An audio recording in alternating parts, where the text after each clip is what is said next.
Minister నుంచి వచ్చిన good news ఇప్పుడు ఇంటర్నెట్ మొత్తంలో స్ప్రెడ్ అవుతుంది. మిడిల్ క్లాస్ అందరూ సంతోషంగా సెలబ్రేట్ చేస్తున్నారు. ఎందుకంటే జిఎస్టీ స్లాబ్ లో చాలా పెద్ద మార్పులు చేశారు. బిగ్గెస్ట్ చేంజ్ ఏంటంటే సెస్ ని ఫుల్ గా రిమూవ్ చేశారు. 28% మరియు 12% స్లాబ్స్ క్యాన్సిల్ చేసి ఇప్పుడు ఈజీగా 18% మరియు 5% మాత్రమే ఉన్నాయి. ముందు ట్రక్స్ 28% జిఎస్టీ స్లాబ్ లో ఉన్నాయి. ఇప్పుడు 18% కి తగ్గాయి. ఇది డైరెక్ట్ గా ట్రాన్స్పోర్ట్ కాస్ట్ ని తగ్గిస్తుంది. Transporters, fleet owners, lorry drivers అందరూ ఎదురు చూసిన న్యూస్ ఇది. ట్రక్ ఓనర్స్ ఎందుకు పెద్ద విన్నర్స్ అని స్టెప్ బై స్టెప్ చెప్తాను. ట్రక్స్ ఇప్పుడు తక్కువ ధరలో దొరుకుతాయి. ముందు 28% జిఎస్టీ వల్ల ట్రక్ కాస్ట్ ఎక్కువగా ఉండేది. ఇప్పుడు 18% వల్ల బాగా తగ్గాయి. ఉదాహరణకి ఒక ట్రక్ 30 లాక్ ఉంటే ఇప్పుడు 3 to 5 లాక్ వరకు చీప్ అవుతుంది. సింగిల్ ట్రక్ కొనిన ఫ్లీట్ యాడ్ చేసిన క్యాష్ ఫ్లో ఇంప్రూవ్ అవ్వడానికి ఇది చాలా హెల్ప్ చేస్తుంది. టైర్స్ మరియు మెయింటెనెన్స్ ఖర్చు తగ్గింది. కొంతమంది అనుకుంటున్నారు పర్చేస్ మాత్రమే తగ్గింది అని. కాదు, డైలీ రన్నింగ్ కూడా తక్కువ అయ్యాయి. Tyres, spare parts, lubricants all ఇప్పుడు 5% జిఎస్టీకి వచ్చాయి. ఉదాహరణ టైర్స్ సెట్ ఆఫ్ 6 1.5 లక్షలు, 18% జిఎస్టీతో 1,77,000, 5% జిఎస్టీతో 1,87,500, సేవింగ్స్ పర్ సైకిల్ 19,500. ఒక ట్రక్ కి ఎర్లీ మెయింటెనెన్స్ బిల్ 2 లక్షలు, 18% జిఎస్టీతో 2,36,000, 5% జిఎస్టీతో 2,10,000, సేవింగ్స్ పర్ సైకిల్ 26,000.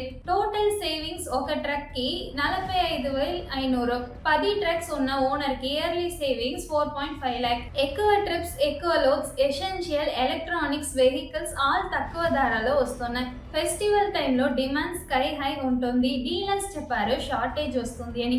మీనింగ్ ఎక్కువ గూడ్స్ మూవ్ అవుతాయి, ఎక్కువ ట్రిప్స్, ఎక్కువ ఇన్కమ్, ప్రాఫిట్ స్ట్రాంగ్. కాంపిటీషన్ లో ఏజ్, ట్రక్ ధర, మెయింటెనెన్స్ తగ్గడం వల్ల ఫ్రైట్ రేట్స్ ఫ్లెక్సిబుల్ గా సుంపొచ్చు. కస్టమర్స్ కి బెటర్ ప్రైస్ ఇవ్వచ్చు. ప్రాఫిట్స్ కూడా సేఫ్ గా మెయింటైన్ చేయొచ్చు. ట్రాక్టర్స్ మరియు ఆటోలో ఇంపాక్ట్. ట్రాక్టర్స్ కూడా 18% నుంచి 5% స్లాబ్ కి వచ్చాయి. ఉదాహరణ 10 lakh ట్రాక్టర్ ఇప్పుడు 1.3 lakh తక్కువ. ఫార్మర్స్ ట్రాక్టర్స్ కొన్నదానికి ఈజీ అయిపోయారు. ప్రొడక్షన్ పెరిగింది. ఎక్కువ ట్రాక్టర్స్ ట్రాన్స్పోర్ట్, ఎక్కువ ఫార్మ్ అవుట్పుట్, ఎక్కువ గూడ్స్, ఎక్కువ ట్రక్కింగ్ లోడ్స్. ఎక్స్పర్ట్ చెప్పిన విషయం ఎకనామిక్స్ ప్రకారం ఈ జిఎస్టీ రెస్ట్ ఇండియా జీడిపికి 0.4% యాడ్ చేస్తుంది. ఎస్బీఐ రీసెర్చ్ చెప్పింది డిమాండ్ పెరిగితే గవర్నమెంట్ కి 52,000 crore ఎక్స్ట్రా రెవెన్యూ వస్తుంది. సోషల్ మీడియాలో ఇది ఎర్లీ దివాళీ గిఫ్ట్ అని సెలబ్రేట్ చేస్తున్నారు. ఒక సైడ్ ఎఫెక్ట్, గార్మెంట్స్ అబౌట్ 2,500 ఇప్పుడు 18% జిఎస్టీలో ఉన్నాయి. టెక్స్టైల్ సెక్టార్ కి కొంచెం ప్రాబ్లం అవ్వచ్చు.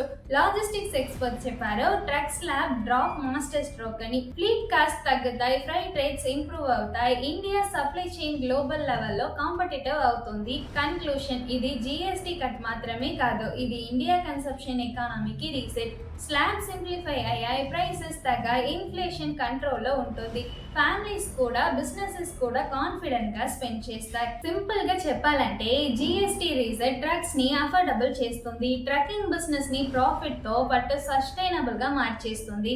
7 సంవత్సరాల తర్వాత వచ్చిన ఈ పెద్ద రిఫార్మ్ ని మనం అప్రిషియేట్ చేయాలి.